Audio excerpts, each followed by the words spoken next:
जय संतोषी माता। मैया जय संतोषी माता।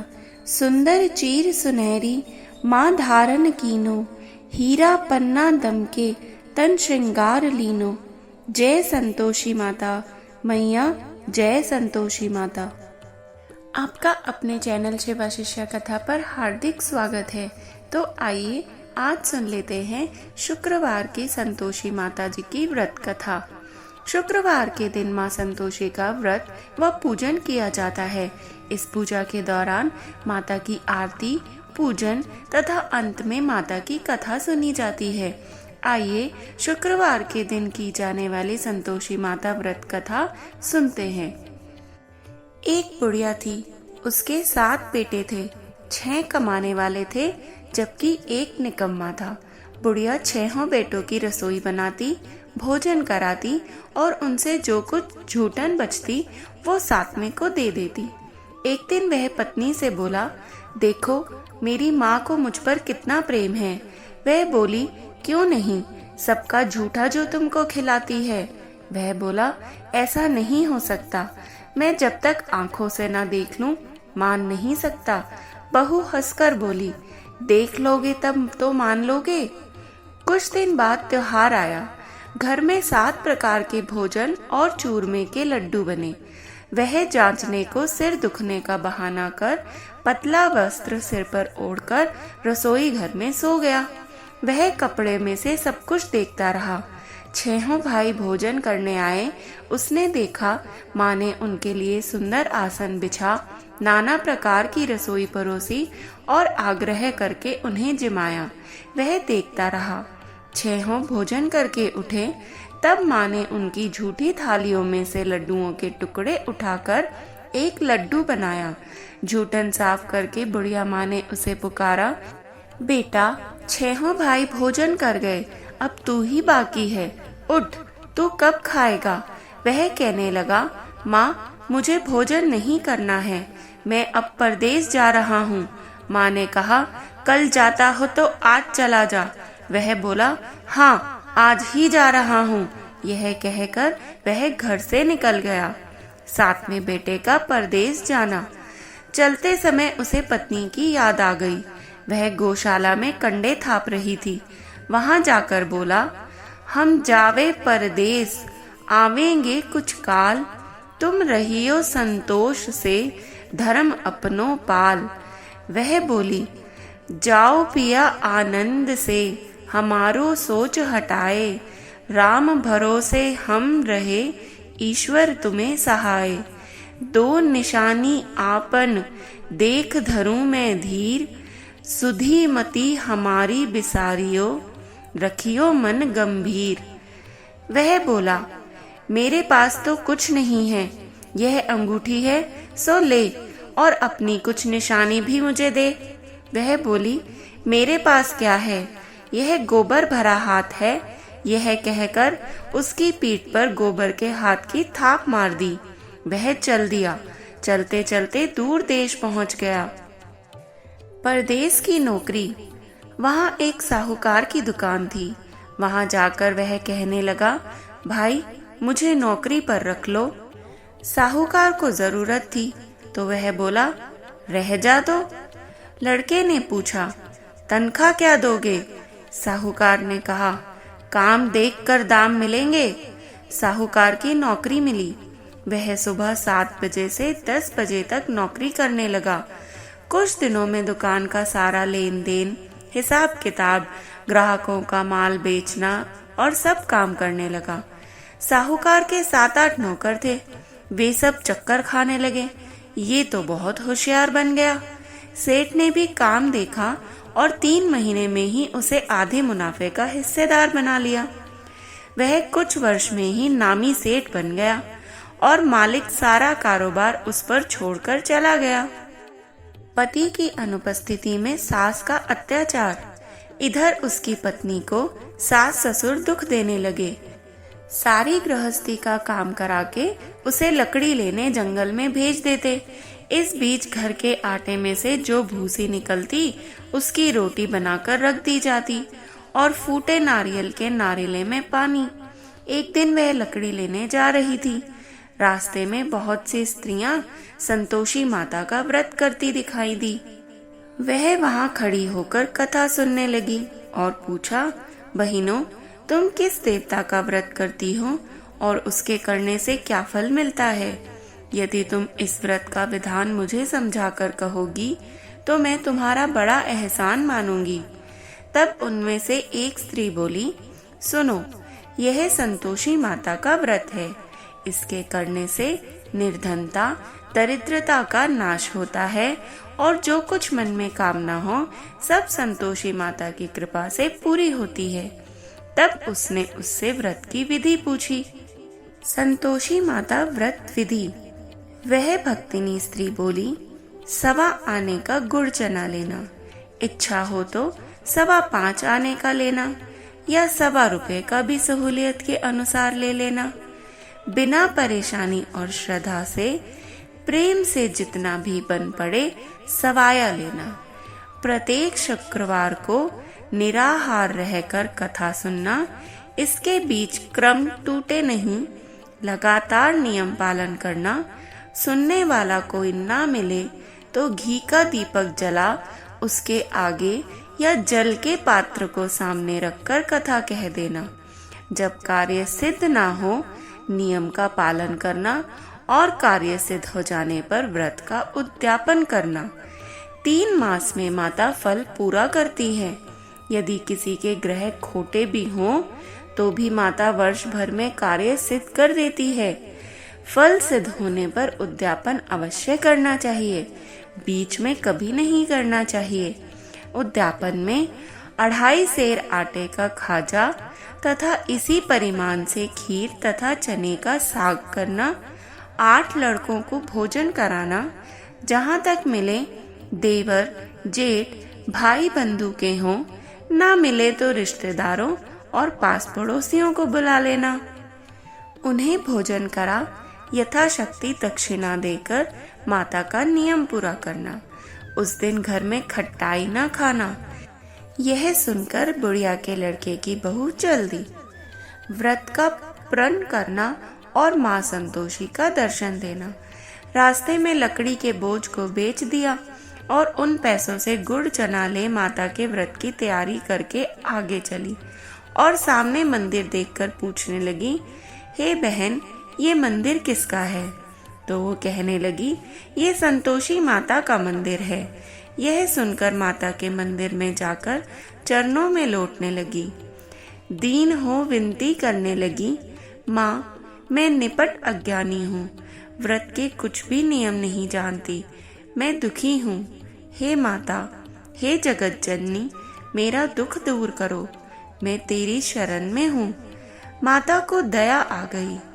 एक शुक्रवार बीता कि दूसरे को उसके पति का पत्र आ गया और तीसरे शुक्रवार को उसका भेजा हुआ पैसा आ पहुंचा। यह देखकर जेठ जेठानी मुंह सिकोड़ने लगे। लड़के ताने लगे। काकी के पास तो पत्र आने लगे, रुपया आने लगा, अब तो काकी की खातिर बढ़ जाएगी। बेचारी सरलता से कह देती, भैया, कागज आवे रुपया आवे, हम सबके लिए अच्छा है। ऐसा कहकर आंखों में आंसू भरकर संतोषी माता के मंदिर में आ मातेश्वरी के चरणों में गिरकर रोने लगी। माँ, मैंने तुमसे पैसा कब मांगा है? मुझे पैसे से क्या काम है? मुझे तो अपने सुहाग से काम है। मैं तो अपने स्वामी के दर्शन मांगती हूँ।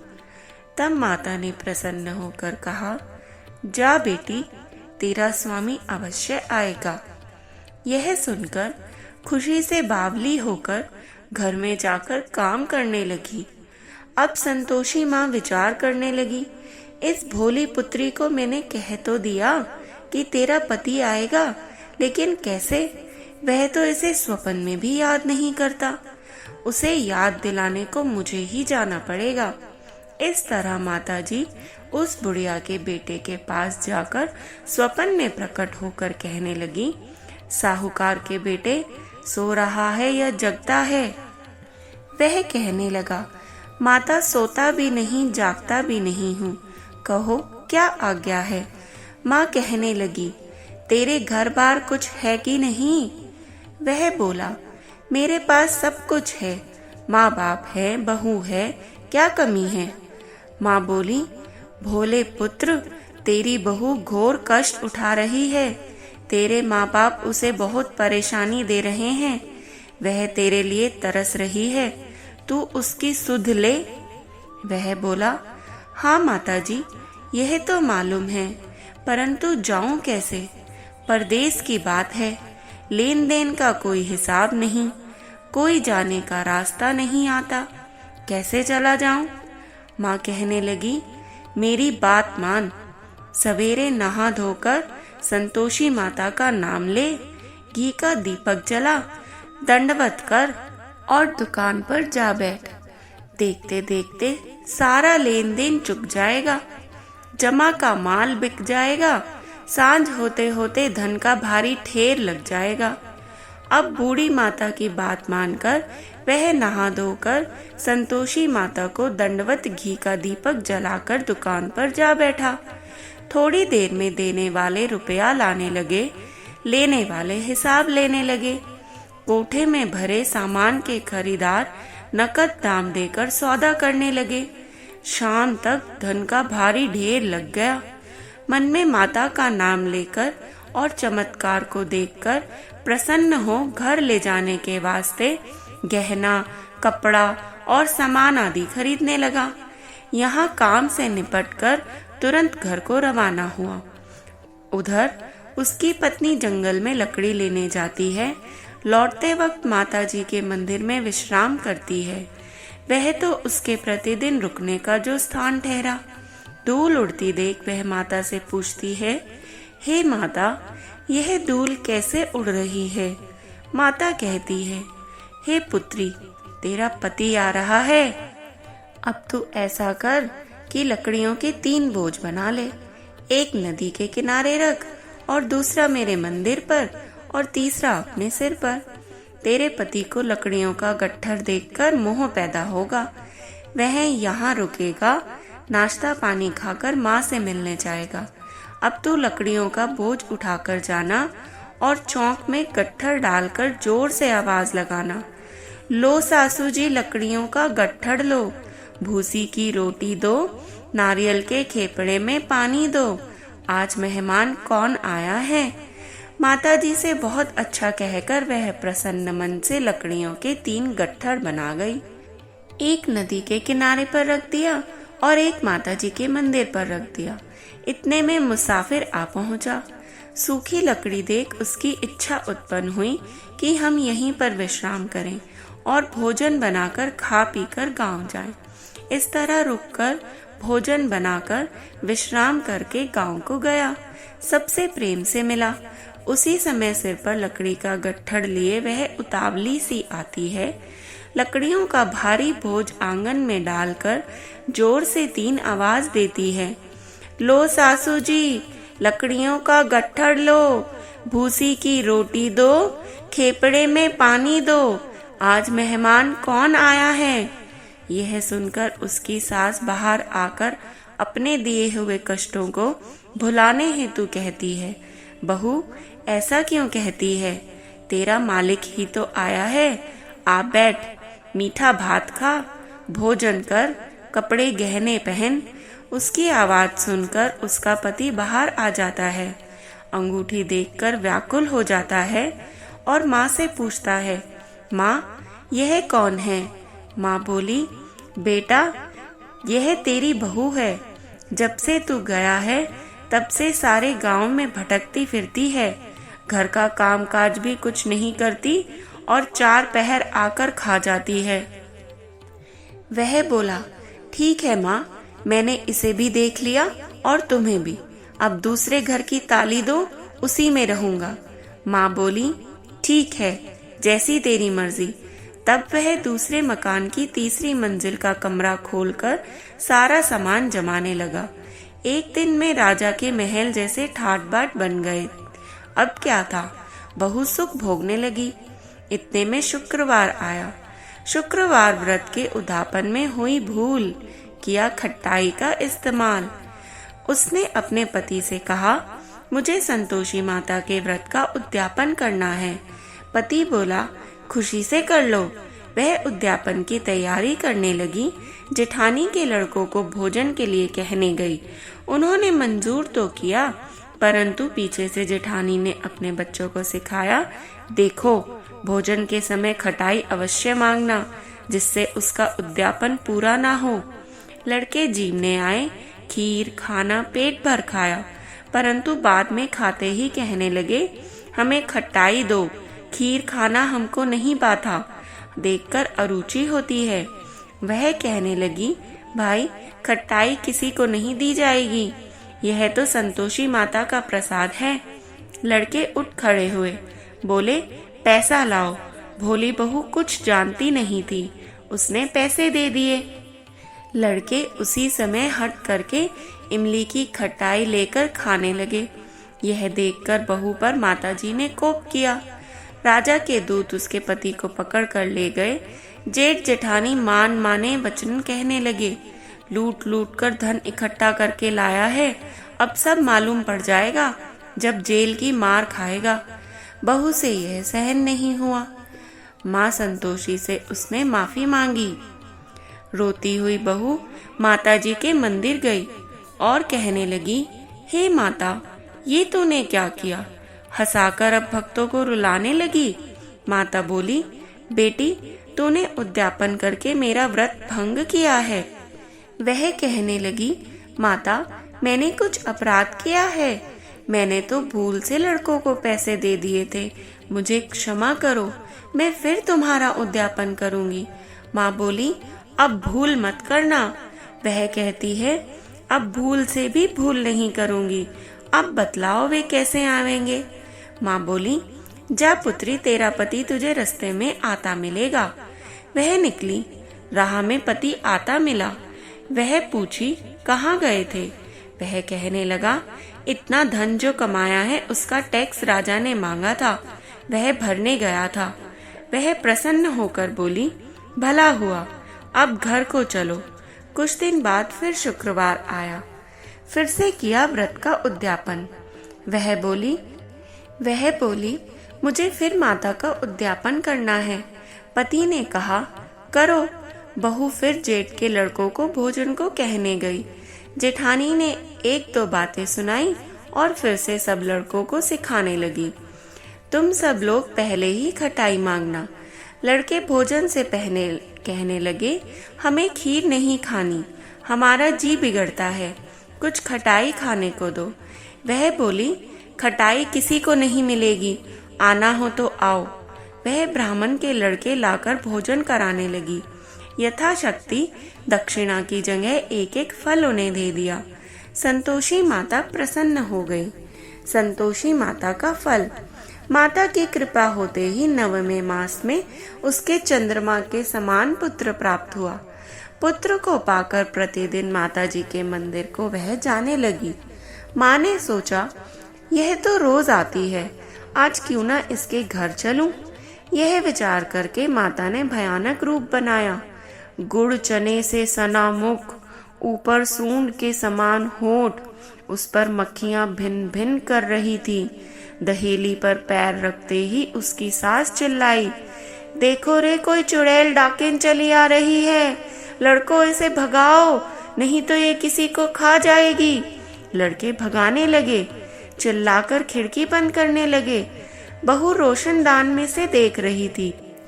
प्रसन्नता से पगली पगली बनकर चिल्लाने लगी, आज मेरी माता घर आई है, आज मेरी माता मेरे घर आई है। वह बच्चे को दूध पीने से हटाती है, इतने में सास का क्रोध फट पड़ा। वह बोली, क्या उतावली हुई है, बच्चे को पटक दिया। इतने में माँ के प्रताप से लड़के ही लड़के नजर आने लगे।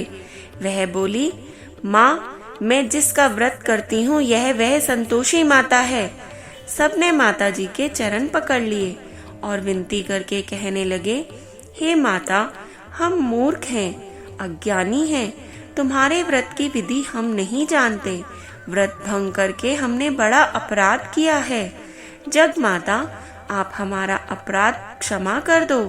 इस प्रकार माता प्रसन्न हो गई।